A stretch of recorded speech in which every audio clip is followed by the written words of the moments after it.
ছি ছি, কি অবস্থা বাংলার! আর চোখে দেখা যাচ্ছে না। বিশ্বের অন্যতম একজন সেরা ফুটবলার লিওনেল মেসি, তিনি কিনা যুবভারতীতে গেছেন, আর মাঠের দর্শকরা তার উদ্দেশ্যে জলের বোতল ছুঁড়ছে, গ্যালারির সিটগুলোকে ভেঙে ফেলেছে। এতদূর তো ঠিক ছিল।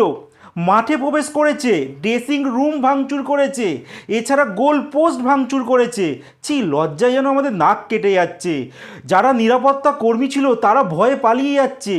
কি অবস্থা বাংলার দর্শকদের! একটা সময় এই বাংলার মাটি থেকে কত বড় বড় মনীষীর জন্ম নিয়েছিল। আজকে আমাদের বাঙালিরা কোন জায়গায় নেমে গেছি!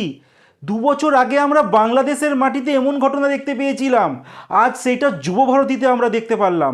লজ্জায় আমাদের মাথাটাকে হেট করে দিল এই সমস্ত লোকেরা। এতদূর তো ঠিক ছিল।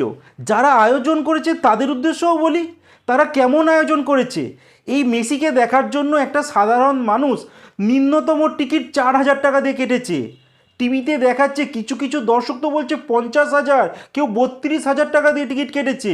তারপরে যদি তারা মেসিকে না দেখতে পারে, সেই দিক থেকেও এদের লজিক আছে যে তাদের মাথাও গরম হবে। আর মন্ত্রীমশাইদের কথা ছেড়েই দিলাম, তারা মেসিকে পেয়ে কী যে করছে, তাদের যেন গোষ্ঠীর পিণ্ডি উদ্ধার করে দিচ্ছে। আমাদের বাংলার মন্ত্রী বলে কথা না, এর থেকে তো ভালো আমাদের কুম্ভ মেলা কী সুন্দর আয়োজন করেছিল।